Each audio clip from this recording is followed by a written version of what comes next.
Hello students, welcome back. Today we are going to discuss the MCQs of unit number 1, that is communication skills of class 10 IIT 402.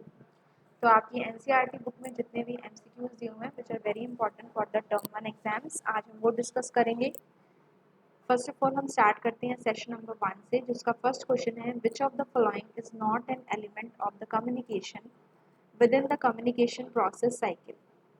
जब हमने communication process cycle के elements के बारे में पढ़ा था तो उसमें हमने अराउंड एलिमेंट्स जो पढ़े थे that were sender, receiver, channel and feedback and coding, decoding. तो उस केस में हमारे पास चैनल है, रिसीवर है, सेंडर है. टाइम जो है वो एक एलिमेंट नहीं होता कम्युनिकेशन साइकिल का.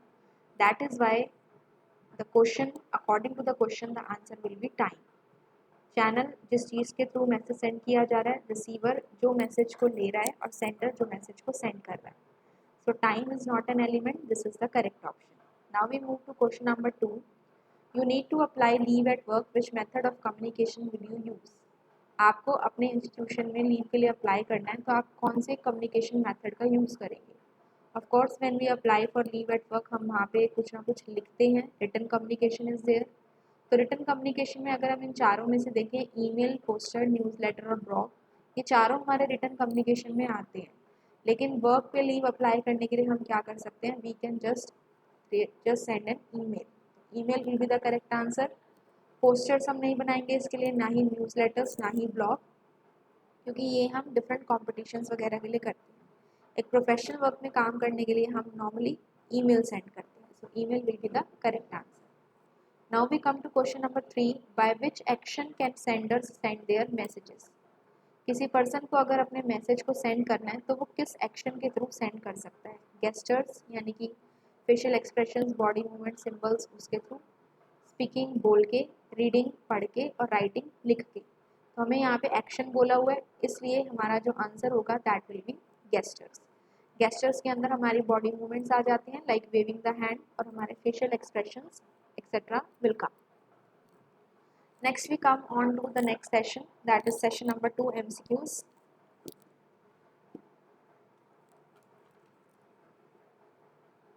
The first question is which of the following is an example of oral communication. Means जहाँ पे हम अपनी बात को बोल के बता रहे हैं, इनमें से कौन सा एग्जाम्पल है.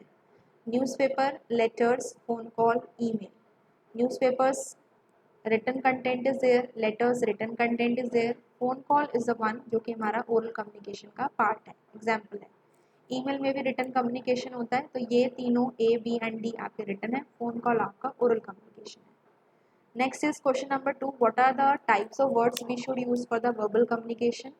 यानी कि जब हम किसी पर्सन से बात कर रहे हैं या लिख के अपनी बात समझा रहे हैं तो उस केस में हमें किस तरह के वर्ड्स को यूज़ करना चाहिए. हमें हमेशा ऐसे वर्ड्स को यूज़ करना चाहिए स्टूडेंट्स जो दूसरे पर्सन को समझ में आ जाए. तो हमारे पास ऑप्शंस जो हैं वो है एक्रोनिम्स, सिंपल, टेक्निकल और जार्गन्स. एक्रोनिम्स क्या होते हैं, जैसे इंफॉर्मेशन टेक्नोलॉजी का एक्रोनिम होता है IT. एब्रीवेशंस को हम एक्रोनिम्स बोलते हैं. तो वो ज़रूरी नहीं है जो हम उस पर्सन को एक्रोनिम बता रहे हैं उसका उसके लिए सेम मीनिंग हो. तो एक्रोनिम्स हमें यूज़ नहीं करने चाहिए. क्या हमें सिंपल वर्ड्स यूज़ करने चाहिए? Yes, we should use simple words. Technical words technology से रिलेटेड हो सकते हैं, हम वो यूज़ करेंगे, हो सकता है दूसरे पर्सन को ना समझ में आए. और जार्गन्स जो होते हैं वो कॉम्प्लेक्स वर्ड्स होते हैं. तो जब भी हम दूसरे पर्सन से वर्बली कम्युनिकेट करते हैं we should always use simple words so that the other person understands easily. Next is question number 3. Why do we use emails. हम ईमेल्स क्यों यूज़ करते हैं. First is to communicate with many people at the same time. Yes, emails के through हम जिन भी persons की हमें ईमेल आईडी पता है हम उनसे कम्युनिकेट कर सकते हैं by entering their different email IDs. Second is to share the documents and files. Yes, email के थ्रू हम फाइल्स और डॉक्यूमेंट्स को भी शेयर कर सकते हैं. Third is to talk to each other in real time.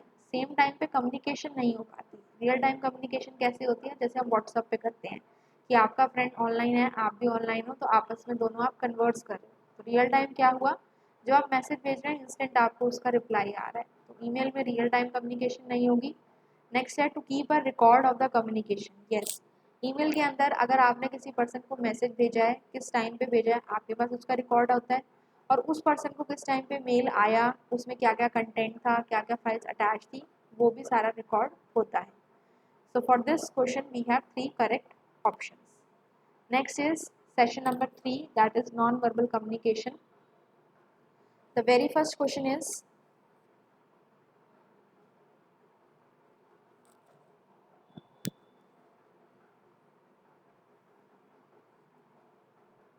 which of these is a positive or good facial expression? इनमें से कौन सा अच्छा facial expression है? Frowning when concentrating यानी कि गुस्सा करना, maintaining eye contact, smiling continuously और rolling up your eyes.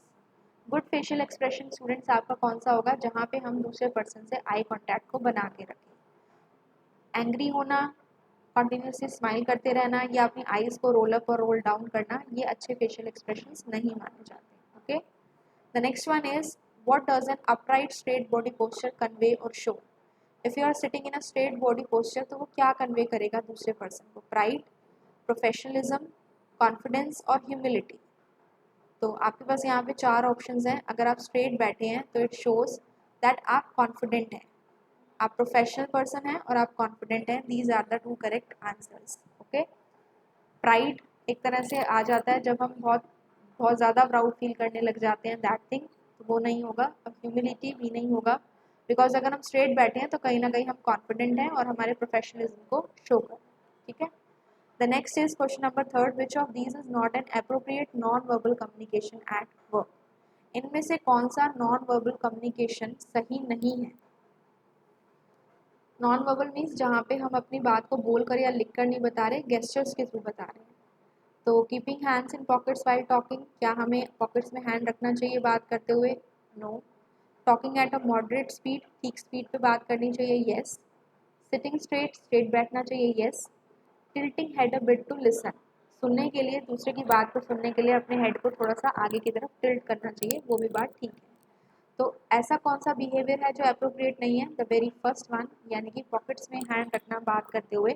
This is not considered as a good thing. तो this is the correct answer. Next is question number 4. Which of the following statements is true about the communication? Communication के regarding इनमें से कौन सी statement ठीक है? 50% communication is non-verbal, 20% is done using body movements, face, arms, 5% is done using voice, tone, pauses and 7% is done using words. तो इसके लिए हम अपने चैप्टर पे चलते हैं and we will see here कि क्या क्या हमने पॉइंट्स पढ़े थे. हमने पढ़ा था कि 55% हमारा फेस और आर्म से होता है, 38% हमारा वॉइस और टोन और पॉजेस से होता है, 7% हमारा वर्ड से होता है और 93% जो कम्युनिकेशन होता है वो हमारा नॉन वर्बल रहता है. अब हम क्वेश्चन पे वापस मूव ऑन करते हैं. तो इसके अकॉर्डिंग जो ऑप्शन करेक्ट है दैट इज़ द 7% ऑप्शन, कि जो भी हमारा 7% कम्युनिकेशन रहता है वो वर्ड से होता है और 93% हमारा नॉन वर्बल होता है. और यहाँ पे 50% बताया हुआ है नॉन वर्बल. सेम वे ये और ये परसेंटेजेस चेंज है. इसके according the correct one is 7% जो हमारा कम्युनिकेशन होता है वो वर्ड्स के थ्रू होता है. Next is question number 5. Put a cross mark against the actions below which are examples of the bad non-verbal communication. इनमें से जो अच्छे non-verbal communication के examples हैं, नहीं हैं, उन्हें आपको क्रॉस करना है. Laughing during formal communication. आप किसी से फॉर्मली बात कर रहे हैं, क्या आपको हंसना चाहिए? No. This is cross. Scratching head. Head को स्क्रैच करना चाहिए? No. Smiling when speaking to a friend. Normal आप स्माइल कर सकते हैं जब आप अपने फ्रेंड से बात करते हैं, that is fine.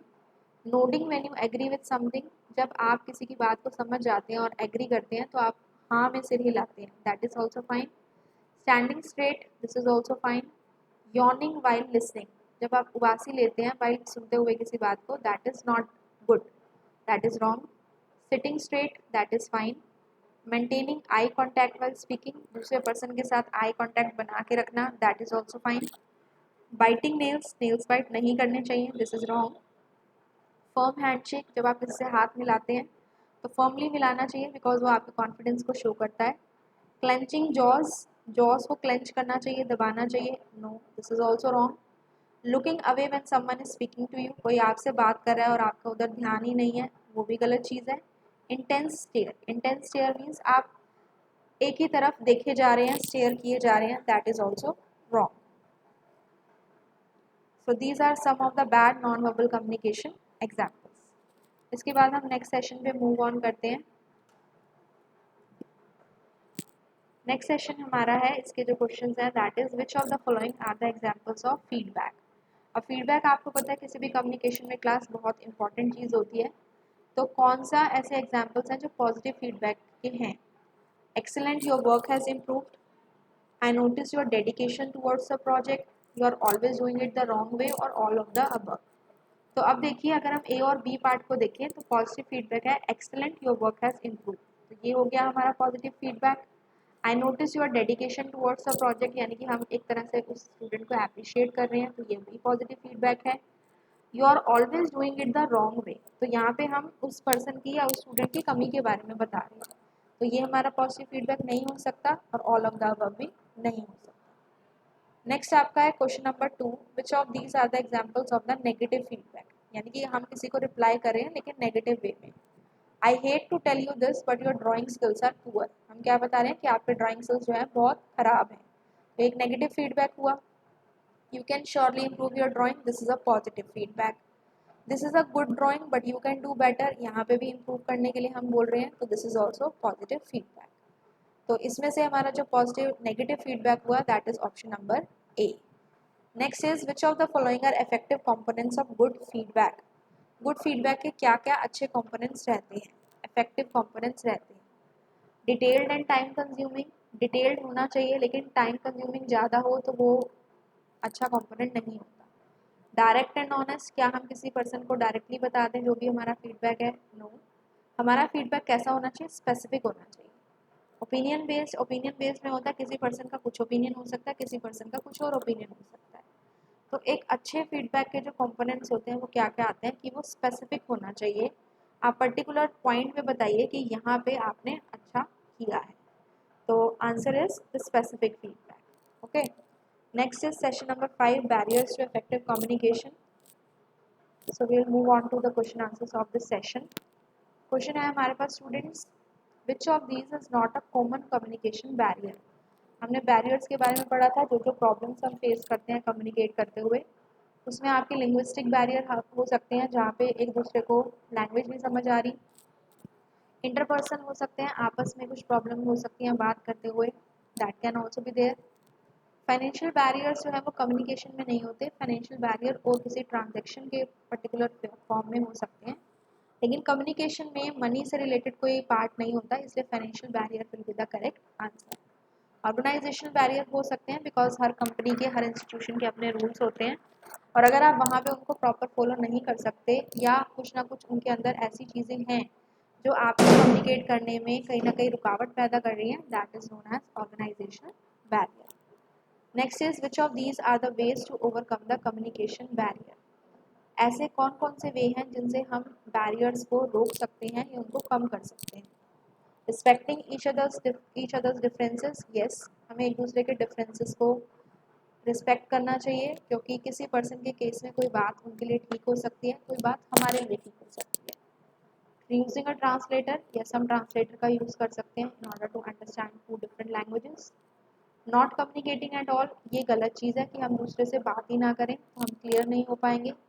And using your own language for comfort, अपने कंफर्ट के लिए हम अपनी लैंग्वेज का यूज़ तो कर रहे हैं, लेकिन मान लीजिए दूसरे पर्सन को आपकी लैंग्वेज नहीं समझ आ रही, तो क्या वो बैरियर को ओवरकम कर पाएगा, नहीं कर पाएगा, इसलिए A and B will be the correct option for this question. अब हम नेक्स्ट आते हैं स्टूडेंट्स नेक्स्ट सेशन के एमसीक्यूज पे।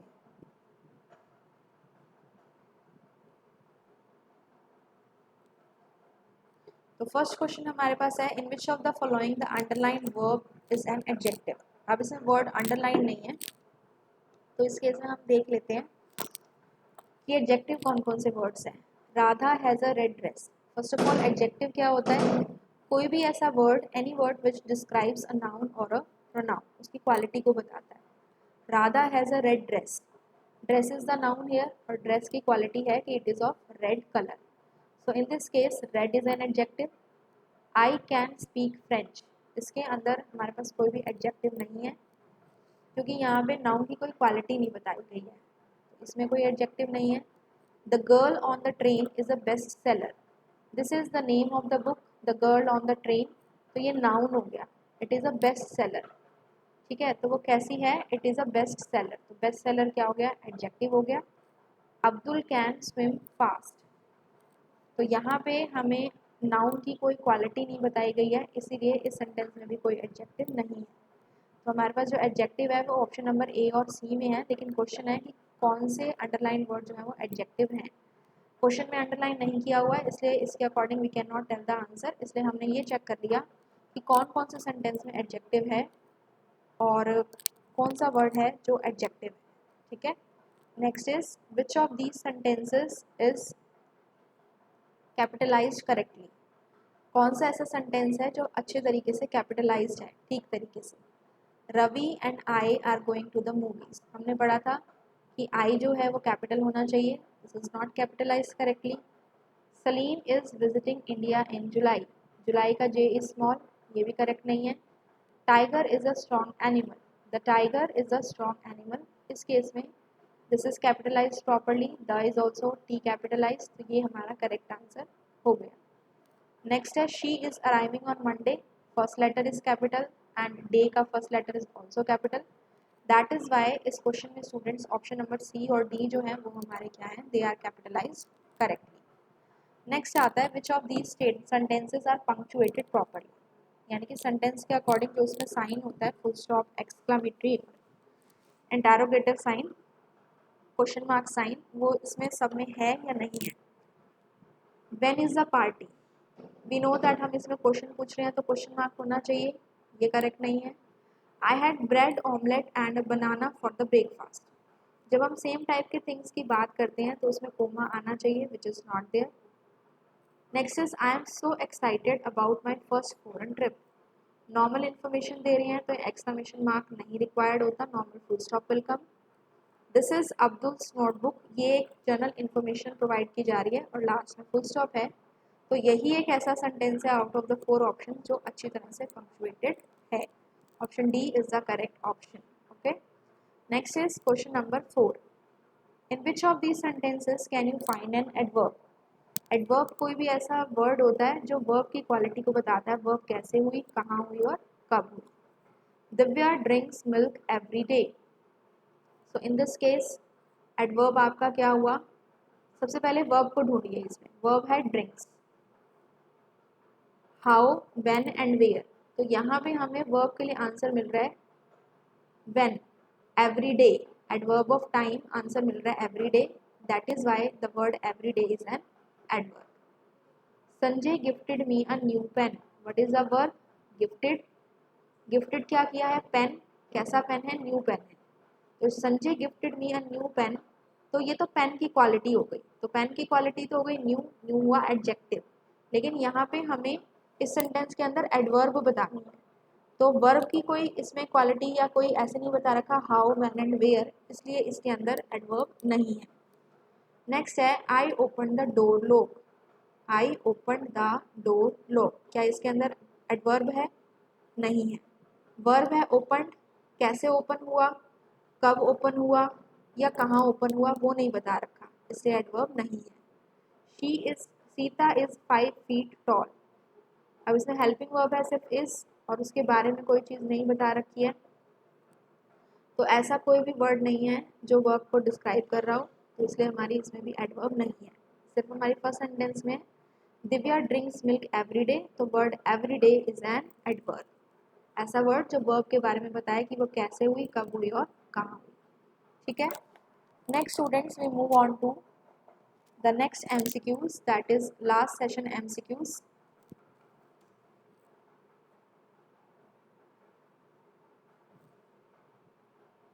Now the question here is identify the object, verb and the subject in this sentence. The car crashed into the tree. Students हमने जब sentence का topic किया था तो हमने पढ़ा था हर सेंटेंस के 3 पार्ट होते हैं, subject, verb, object. Subject is the doer of the action, जो उस काम को करता है।